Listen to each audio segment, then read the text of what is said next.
See, a couple hundred views. Ooh, this is cool. Oh man, getting kind of hungry.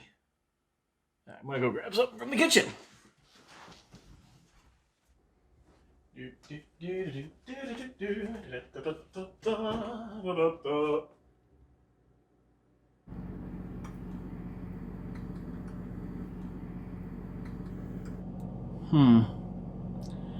Looks like I'm gonna have to make a grocery store run here, but wait a minute. The Washington State Fair food drive-thru. Perfect!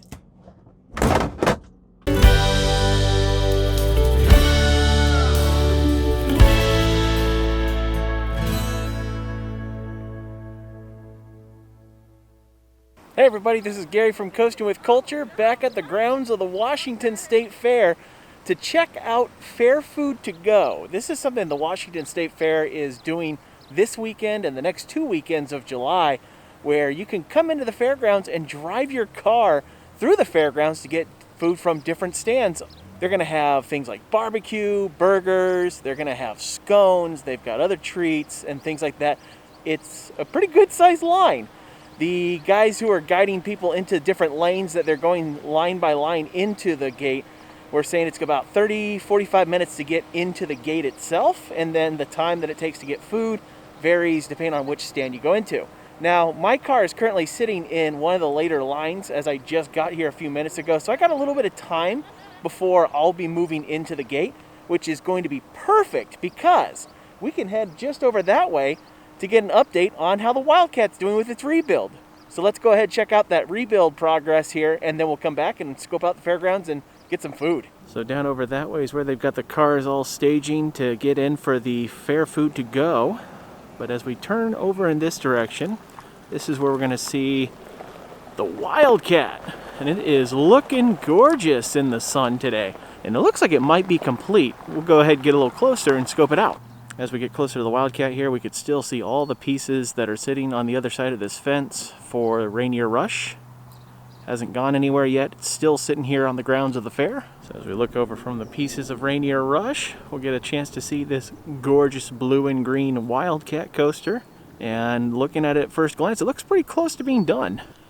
Last time we came to update this, a lot of the pieces were sitting here, but there does not appear to be any track pieces sitting there at this time. And then scanning over, it does look like they are working on the station platform. It looks like they've got the basic structure for the bottom of the platform of the ride. The ramp that leads up into the entrance and onto the ride itself. As far as the structure of the ride goes, it looks like it is all but done. I think if we were to trace the entire course, we'd be able to complete it. So it looks like track work is done. The WildCat will be ready to go as soon as the fair starts up. Looks like they went ahead and redid the top sign at the top part of the lift hill there to make it fit with the color scheme of the coaster and some of the signage. Definitely loving this blue and green combination. Really fits the Pacific Northwest. So as we see the WildCat over there on the other side of the pile of pieces for Rainier Rush, you'll notice right beside Rainier Rush here is pieces of the sign for the WildCat. You can also see just past the sign pieces are pieces of the fence for the ride. So those will probably get reassembled in the near future, along with the sign that'll light up the ride. And just over from the signage and the ride, you can see where the folks are lined up for the Fair Food to Go. So I think we'll head back to the car and get ready to get some fair food. So there's all the cars that are heading into the gate as we scan around here. See all these folks wanting to get their fair food. Pretty soon you'll see my blue Hyundai hiding right behind the Jeep there. There's my car. And then we got all these folks who are going to be waiting after us. A lot of people here today. So I'm back in my car and waiting until it's our turn to go ahead through the line to get into the fairgrounds here. The Washington State Fair has been putting on a lot of special events this summer because of the pandemic. And this was the first one that they announced, the Fair Food to Go, where people could drive through the grounds and pick up food from the different stands. We'll share some of those stands as we go through the grounds themselves. And later today, it is the 4th of July, and they'll be doing a special drive-in fireworks show. Now, unfortunately, I won't be able to stick around for that because I've got other plans for this evening. However, As the events continue, when they get into the later part of July, they're going to be doing a drive-in concert series with a couple of shows done by tribute bands and things like that. People will be able to listen from their cars. If their car's a little bit further away from the stage, they'll have screens to help broadcast it. So it's neat to see that they're doing these special events, but they're taking measures to try and make sure that it's safe for people to enjoy them. You know, they're doing things that are car-based so that people are social distancing and things like that. And so it's fun that they're trying some new stuff. You know, as far as the Fair Food to Go concept goes, I could imagine that if this is really successful, this might be something they'll do in future years. So it'd be fun to be able to come and pick up some of your favorite fair foods. So we got the last couple of cars in the row beside us going here. Once they've gotten by, it's our turn to go. One thing I did notice though as I've been sitting here is take a look in the rear view mirror and you could see all those folks right behind us. Now they've started lining up back behind us. So yeah, I definitely got here in time before the mad rush. So any moment now, the guy in the front of our row should be moving. There he goes. There's the car in front of us. It's time for us to roll. Never in my 35 years of life did I ever think I would be driving on the grounds of the Washington State Fair, but here we are. And we're actually alongside of the Agriplex, which is next door to where all the livestock barns are here. After getting through the gate, they went ahead and gave a map as well as a menu for what's being offered at all the different places. Barbecue, burgers, things like that. And they've got all the prices on there so you can decide what you will like before you get to that particular stand. I'll bet there are some folks who will think that truck has been waiting a really long time to get some food here. Just outside of the Agriplex, I was looking at the boards here and I noticed that they've got the name of every county in the state of Washington. Adams County, there's Benton County, Chelan County. Eventually we'll get to King County where I live and Kitsap County where I've lived in the past, as well as Snohomish County. A little tricky to see probably on the screen here, so I'll see if I get a spot to zoom in a little closer. There's King County. Over to the right here we got a couple of the barns.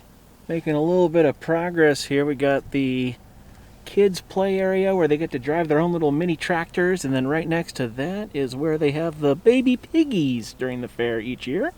Alright, so I made a first milestone here. That truck up ahead just switched lanes because they are taking advantage of the first stop, which on the map here is going to be that spot number 2, Sales Family, which specializes in the Krusty Pup. It's like a corn dog.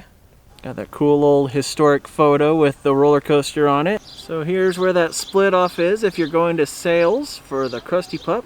You can see it way down there. A little bit of a closer look there. There's the WildCat through the trees. There's the Krusty Pup stand of Sales Family. And anybody else who's staying in this lane.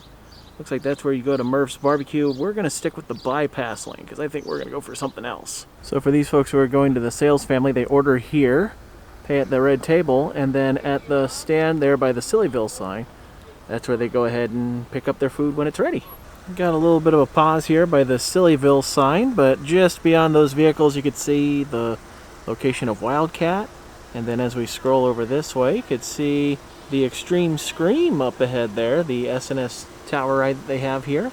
And it's also not too far away from the tower there for the Sky Ride that used to operate at the World's Fair of 1962 in Seattle. So the next stand after Sales Family for the Krusty Pups is going to be Murph's Barbecue, where they've got roasted corn as well as barbecued Polish dogs. Looking through the trees and past that van, you can see a little bit of the WildCat, and then scanning on over, there's the Classic Coaster.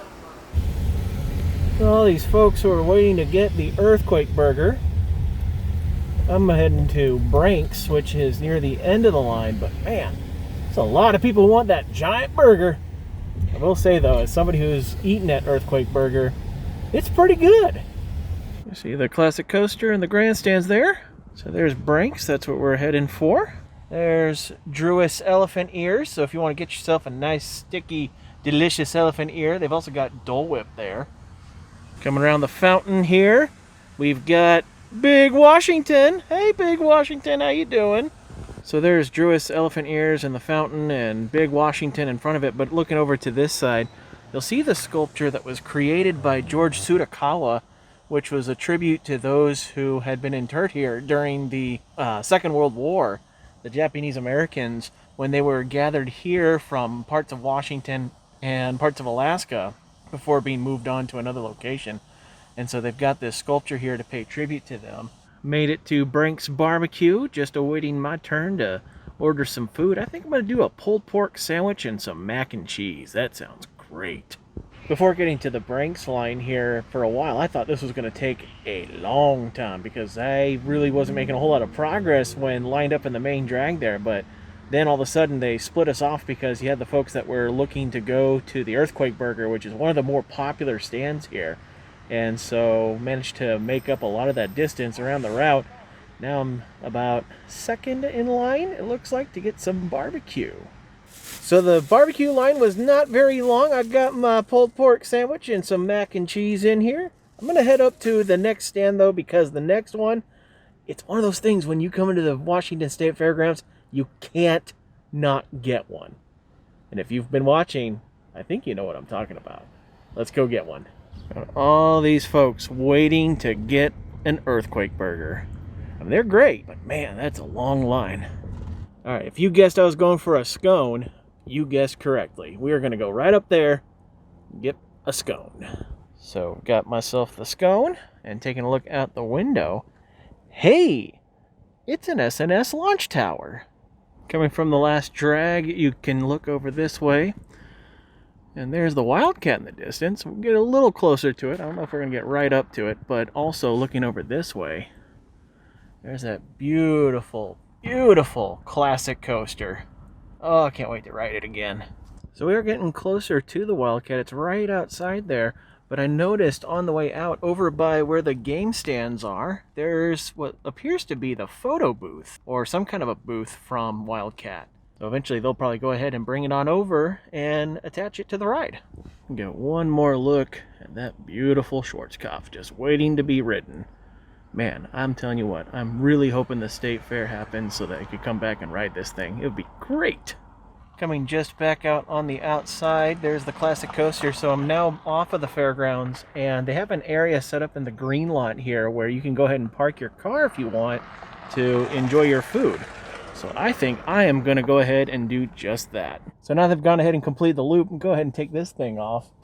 And I'm going to enjoy some food. This barbecue smells good, and of course you can't go wrong with a scone. You know, if there is a downside to this fair food to go, it's that it does take a while to get through. You know, they are limiting the different avenues to drive through because they're trying to have a bit of control in traffic flow. And also, you know, the food stands can only make things so quickly. And with there being a couple of really popular stands, those tend to back things up a little bit, like the Earthquake Burger stand. You know, you just want to plan for allowing some time. I think this probably took me from the time that I arrived here to get to this point where I'm able to eat, maybe an hour and a half, almost 2 hours. So, I mean, it's definitely a time-consuming thing, and it might not be for everybody to wait, but if you just want to do something different, you want to get your fix, come and check it out. This is a really neat thing the Washington State Fair is trying out, doing something different, offering folks something to do during the pandemic. I mean, here in Washington State, we're still at lower capacity for a lot of the restaurants. There are some restaurants that still aren't doing dine-in service, even though a lot of the neighboring counties to King County and Pierce County, while they are allowing restaurants to have dine-in, there are some that have decided to hold off on that. So this kind of gives you a chance to do something different. And on top of that, if you're just wanting to get some of that fair food, you just come here and get your fix. So that is exactly what I'm going to do. I have myself my scone. So until next time, folks, take care and safe travels.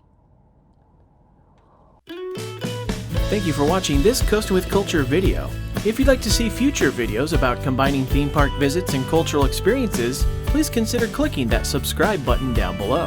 You'll also find Coastin' with Culture on Facebook, Instagram, and Twitter, plus more content at coastingwithculture.com. Until next time, take care and safe travels.